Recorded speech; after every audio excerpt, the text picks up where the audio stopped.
நாம இந்த உலகத்துக்கு வரும்போது ஒன்னத்தையும் கொண்டு வரல, போகும்போது ஒன்னத்தையும் கொண்டு போறதில்ல. நம்ம எதைய சம்பாதிச்சோம் அப்படின்னு சொல்றோமோ அது இங்கிருந்தே எடுக்கப்பட்டது. நம்ம எதைய செலவு பண்ணிட்டோம் அப்படின்னு சொல்றோமோ அது இங்கேயே அழிக்கப்பட்டது.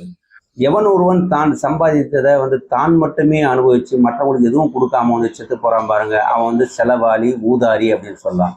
அப்படி இல்லாம தான் சம்பாதித்த தானும் அனுபவிக்காம மற்றவங்களுக்கும் கொடுக்காம புதையில பூதம் காக்கிற மாதிரி செத்து போறான் பாருங்க, அவன் கஞ்சன், மகா கஞ்சன் அப்படின்னு சொல்லலாம். அவன் சம்பாதித்ததை நாளைக்கு வேற ஒருத்தன் சாப்பிடுவான்.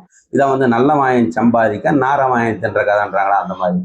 இப்படிலாம் இல்லாம தான் சம்பாதித்ததை தானும் அனுபவிச்சு தன்னை சார்ந்தவர்களும் கொடுக்குறான் பாருங்க, அவன் சிக்கனவாதி அப்படின்னு சொல்லலாம்.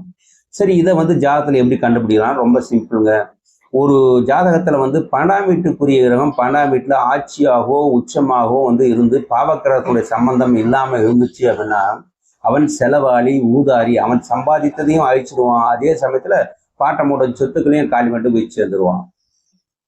அதே 12ஆம் வீட்டுக்குரிய கிரகம் 12ஆம் வீட்டுல வலு குறைந்து, அதாவது பலகீனப்பட்டு இருந்துச்சு அப்படின்னா அவன் மகா கஞ்சன், அதாவது தேவைக்கு அவன் செலவு பண்றதுக்கு யோசிப்பான். மேலும் 12ஆம் வீட்டுக்குரிய கிரகம் 12ஆம் வீட்லயோ இல்ல வேற எங்க இடத்துல இருந்தாலும் பாவக்கிரகத்தினுடைய சம்பந்தமும் அதே சமயத்துல சுப கிரகத்தினுடைய சம்பந்தமும் சேர்ந்தே சரிசமமா இருக்கும்போது அவன் அளவாக செலவிடுவான். அவன் சிக்கனவாதி அப்படின்னு சொல்லலாம். இதுல நீங்க எந்த டைப்புன்னு நீங்களே முடிவு பண்ணுங்க. நன்றி.